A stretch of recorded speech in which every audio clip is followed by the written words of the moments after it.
Hello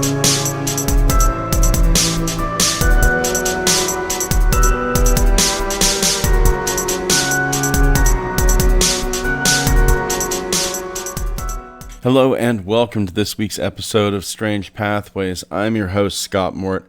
I had a great week. I hope you're having a great week too. A couple notes of business.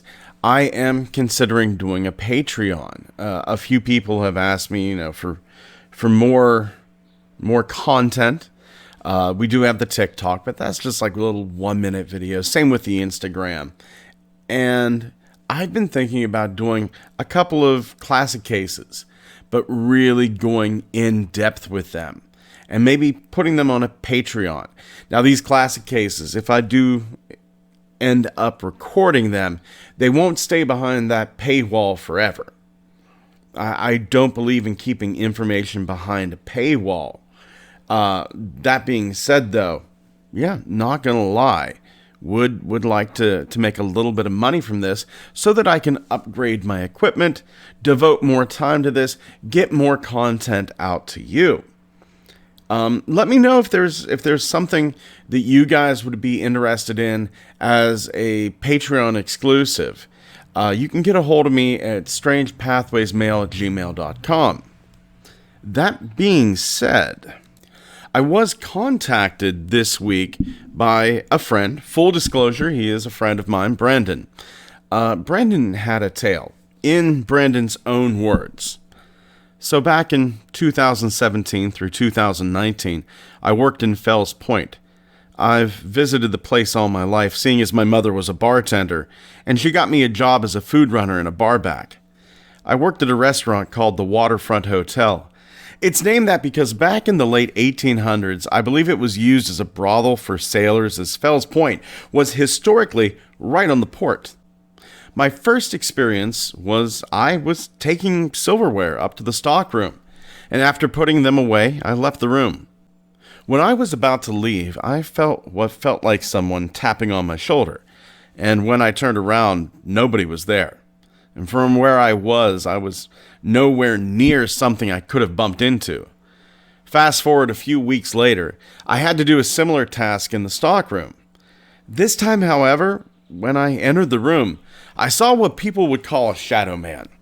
It was a black silhouetted entity that stood there for a moment, but once I stepped closer to try to get a better look at it, it seemed to walk into the wall and vanish. My last experience was a few months after. On weekends, we had the upstairs bar open for brunch, and I'd stay late to close it and clean up.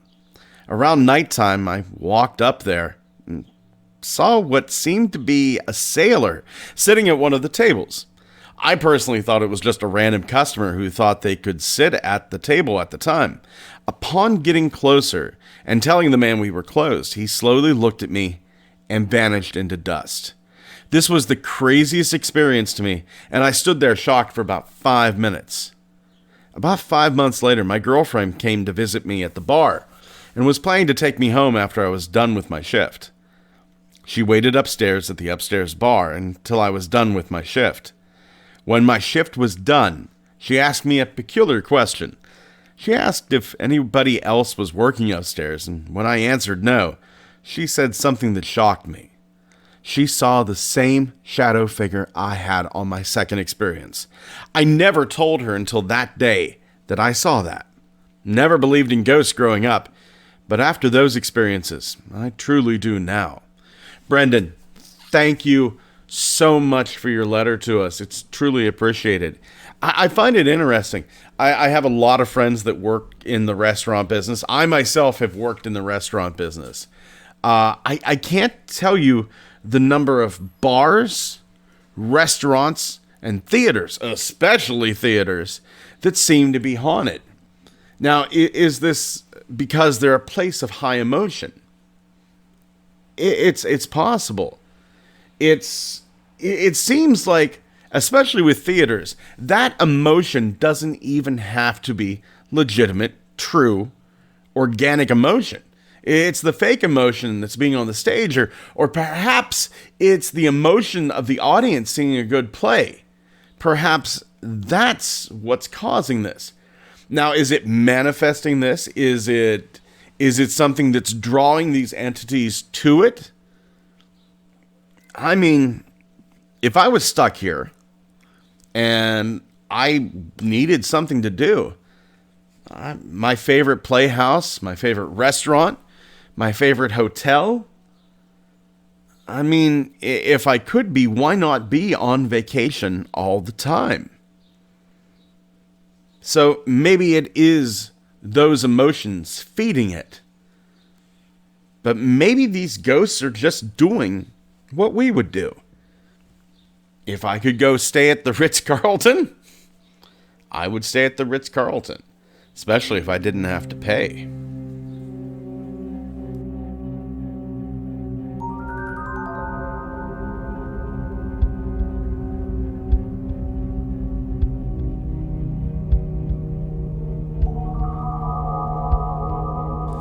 Our first tale is actually two tales. Two tales that happen many years and many miles apart. But they have something interesting in common. Immense damage caused by a crashing UFO. We all have that image of UFO crashes in our head. A skid mark on the ground, a couple of broken branches, a saucer on its side, a tear, a couple of alien bodies lying around. But what happens whenever real, terrible damage occurs? Our first one is going to go all the way to Ethiopia. There's this small village, Dairo. This is August 7th, 1970. This wasn't any minor accident that happened with this UFO. And it didn't happen in the middle of the night. This was 11:30 in the morning. Now, the villagers of Dairo, they heard this loud noise in the forest. And this noise goes louder, and it's louder, and it's growing, and it's growing. And then finally, this red glowing ball screamed towards the village. It hits a house. Boom! Goes straight through it. Hits another house. Boom! Clips another house. Boom! It destroyed several houses as it flew past. Now, this thing travels, after it gets out of the village, it travels 150 yards, and then it turns around. It doubles back alongside the road, and the asphalt on that road, it melted. It melted and cracked by the heat coming off of this UFO. At this point, 8 people are seriously injured. One little girl is dead. Killed by the debris. As this object is doubling back, it crashes through dry stone walls, and it comes to a stop just outside the village. And then it disappears. It disappears from sight. It just drops behind the tree line, and it's gone. And what you're left with is a lot of broken people, a lot more broken homes, and one family that isn't getting their daughter back.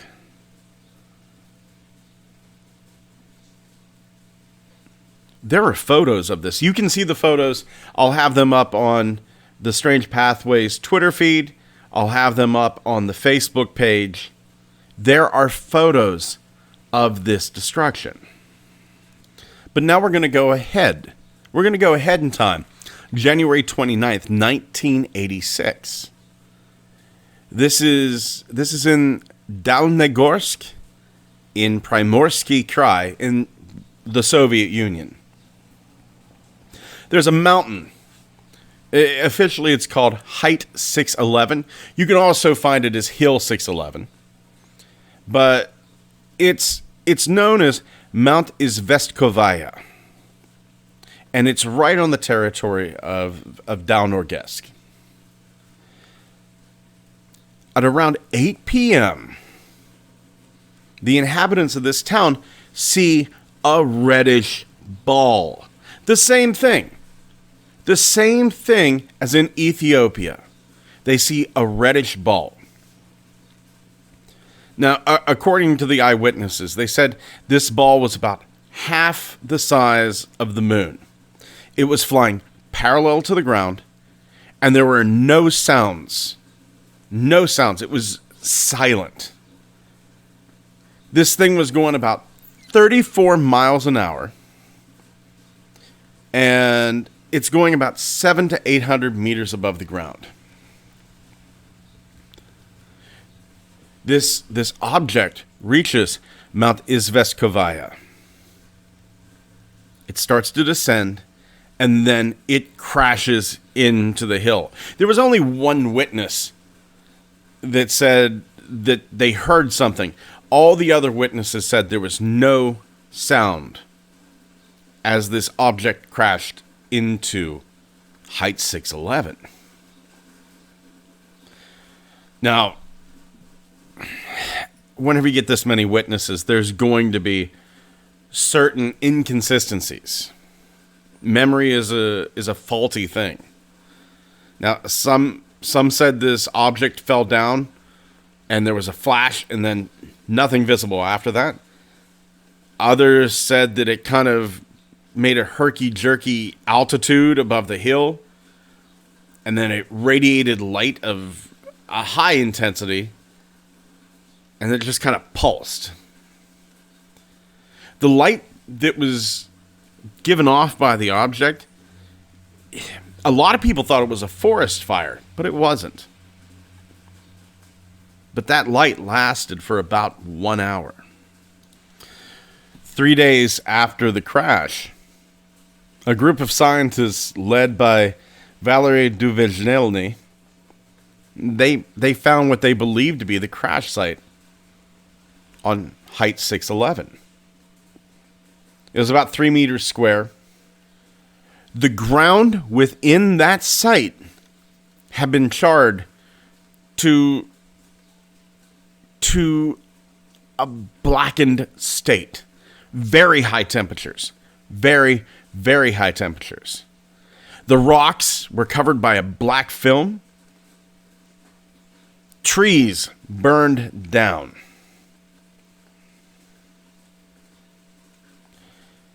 There were also metals. There were certain rocks that had deposits of a silver metal. And it was tested. That metal turned out to be lead. There was supposedly this alien mesh that was part of the crashed UFO's construction, and that had high levels of gold and other rare elements. It should be noted there are no gold deposits in Dal Norgesk that have concentrations that are as high as what was in this mesh. Now, whenever this mesh, whenever it was analyzed, it had scandium, gold, lanthanum, sodium, samarium. There was another mesh fragment. It showed gold, silver, nickel. But this wasn't the only place that red balls were seen. There were Dal Norgeski Kavalerovsky district, Olginsky, Ternisky, November 1987. But even though they were sighted at other places, there was only the crash on Hill 611.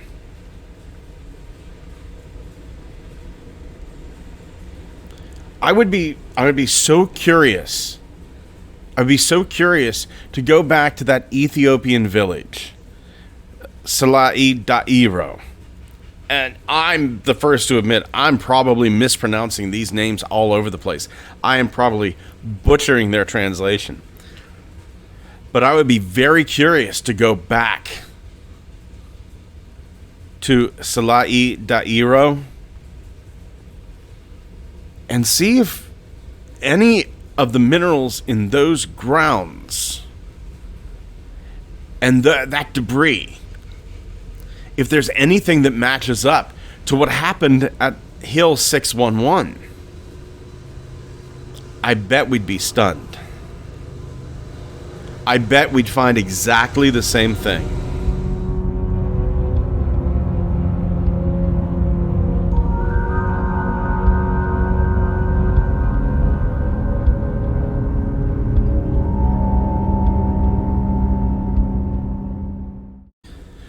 Our next tale takes us to December 1999, Santiago, Chile, around about 11 p.m. Now, there's this individual, MJ, and he's visiting the house of some friends. Now, what I like about this story is they give us pretty definite locations. It's in El Bosque Street, near the Pocuro section. They're in a 4th floor apartment. Now, MJ and his friends, they were having dinner. He steps out onto the terrace, and he's just kind of taking in the view. And he's relaxed. He looks out. And the city lights are lighting up this object. It's about 1,000, maybe 1,500 meters away. But it's only flying about 100 to 300 meters above the ground. It's a large red object. At first, MJ is thinking this is a small plane, like one of those old 2-seater antique models. Think the 1950s, a 1950s 2-seater airplane. But this is flying really low. He's fairly certain this pilot's lost, because this pilot is flying really, really terribly close to buildings. He's going to cause an accident. And then he sees this plane. The wings are moving. Now these wings were about 4 meters in length, and now his brain kicks in. MJ's mind starts to go, oh, this isn't a plane.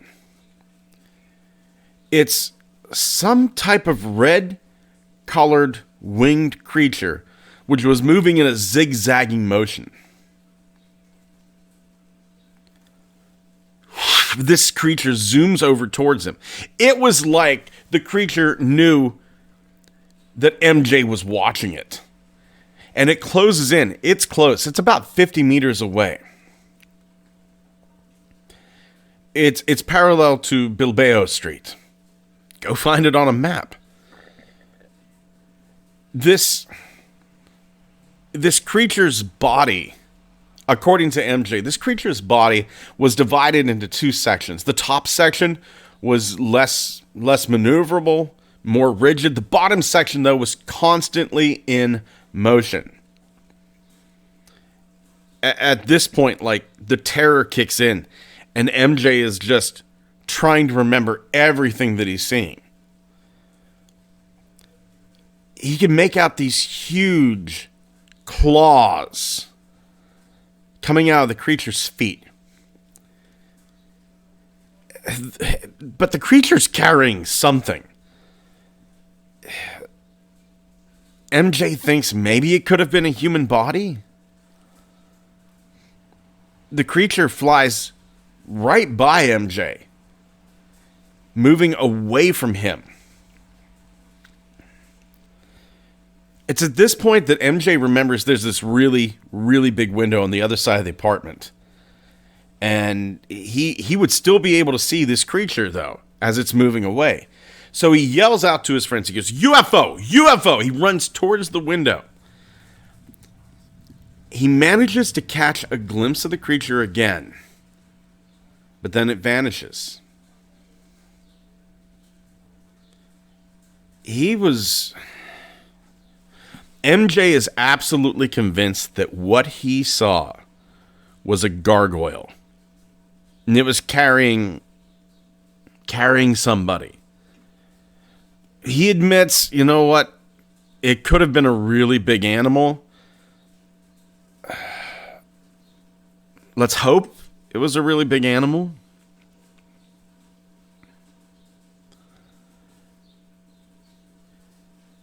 I do believe that we share this world with a lot of creatures that we don't see all the time.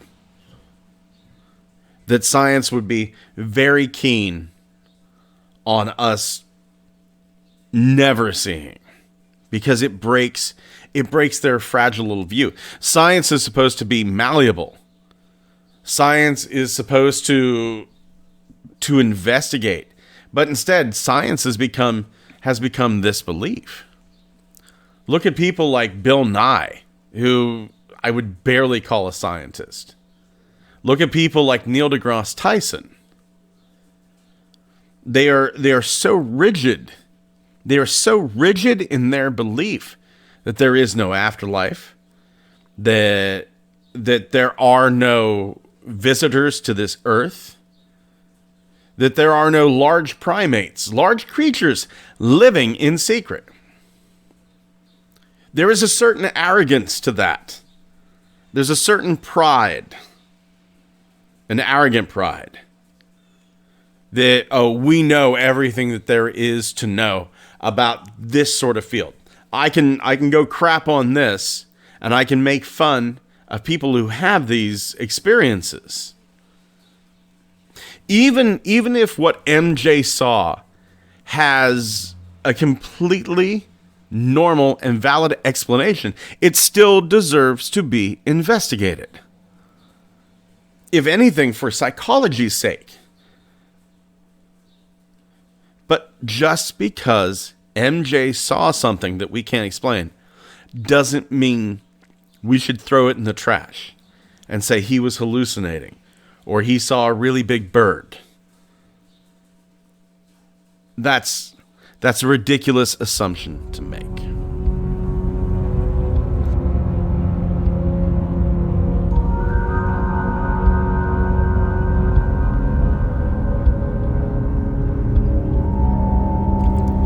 Our last tale for this week takes place in two places, just like our first case. And where these cases come from is almost, not quite, but almost as interesting as the case themselves. A little background here. In 2008, there was a file. The file is called the Unidentified Flying Objects Correspondence, and it was declassified in 2008 by the British Ministry of Defense. Now, this is a document containing detailed information about ufology. It's long. It's 318 pages. Now, inside those 318 pages is a chapter called The Mystery of Iniquity Exposed, The Reality of the Serpent Race, and the Subterranean Origin of UFOs. Now, this leads us to the early 1940s, Dixonville, Pennsylvania, which is really, really close to where I'm sitting right now. I could hop into a car and be in Dixonville probably within 40 minutes. Now, in the 1940s, these two mining inspectors, they received this call. There's a collapsed shaft. They rush over to the mine where the accident has happened. There are 15 coal miners trapped. They get in there, and the first responders, they find a body.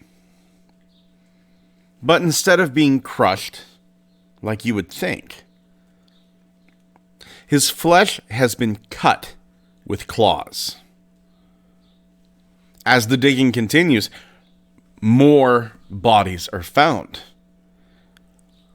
all with identical claw marks in their flesh. All these miners, they didn't die from the mine in. They died from these wounds that have been inflicted upon them. They searched these tunnels. Several of the miners are still missing. They get in more emergency workers. They're trying to find survivors. They look through all the tunnels. No more miners are uncovered. The two inspectors, though, they go, let's keep going. And eventually, they find a cavern inside the mine. At one point, the inspectors, he sees one of these creatures, this enormous, scaly, bipedal reptile. Here's the article itself. This was written by a Stony Brakefield, July 14th, 1974. Mine Inspector Glenn E. Berger reported in 1944 to his superiors that the Dixonville mine disaster, which killed 15 men, was not the result of a cave-in, but rather an attack by underground creatures capable of manipulating the earth, whose domain the miners had apparently penetrated. Most of the dead miners were not injured by falling rocks, but showed signs of large claw marks. Others were missing, and one survivor spoke of seeing a vicious humanoid creature that was not of this world, within an ancient passage that the miners had broke into. The creature somehow created a cave-in, blocking himself and another inspector, who closed his eyes when he felt the creature's hot breath on his neck, from the main passage until another rescue party began to dig through the collapse, scaring the creature away. Now, granted, that article was written some 30 years after it supposedly happened.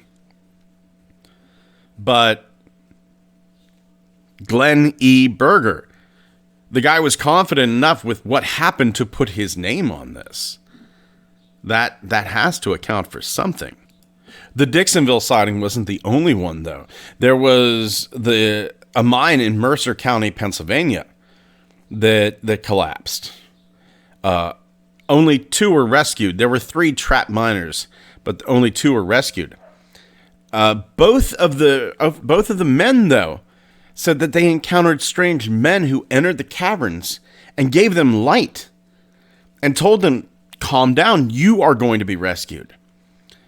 They couldn't be certain if these men were humans or supernatural or maybe a shared hallucination. They did say that the bluish light that lit the room, that was real. But they said there were other things, like almost like holographs that appeared on the walls. And whenever they would touch them, these holographs either disappeared or they could feel the rock behind them. There was another one. A sewer tunnel in New Kensington. Once again, very close to me, about an hour and a half away. A group of children saw this small creature, about 4 foot. It appeared to be half human, half dinosaur. And they chased this infant dinosaur. And one of them actually grabbed hold of it, and it let out a screeching sound, wiggled from his hands, and then escaped back into the sewer tunnel.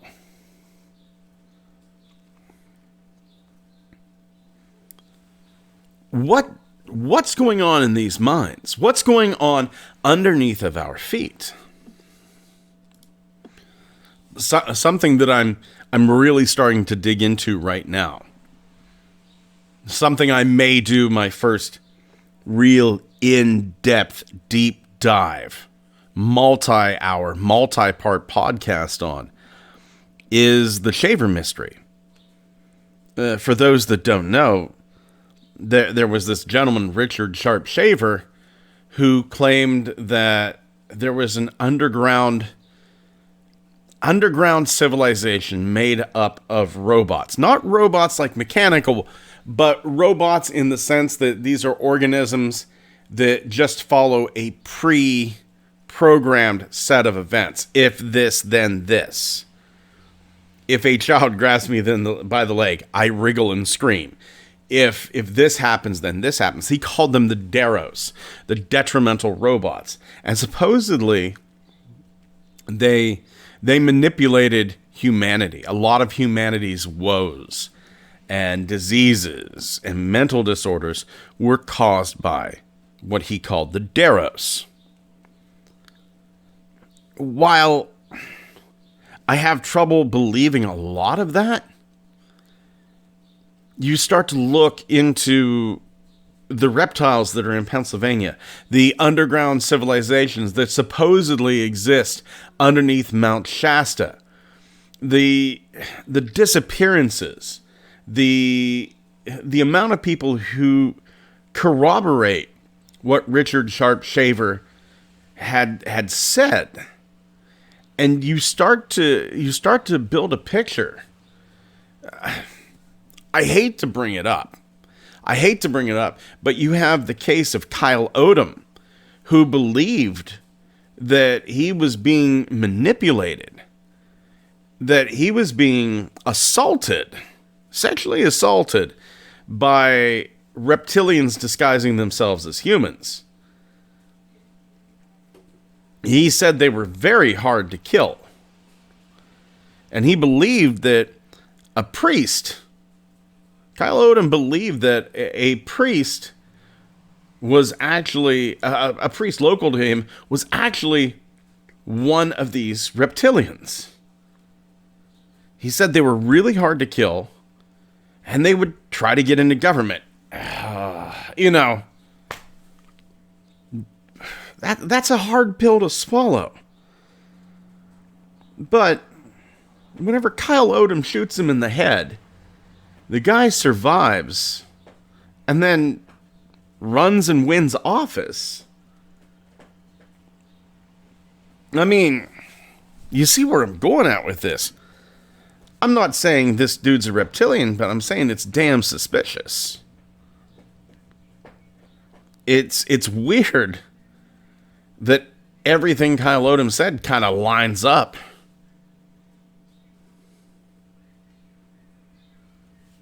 Draw your own conclusions. And that's all I'm saying. I'm not saying yes. I'm not saying no. But draw your own conclusions.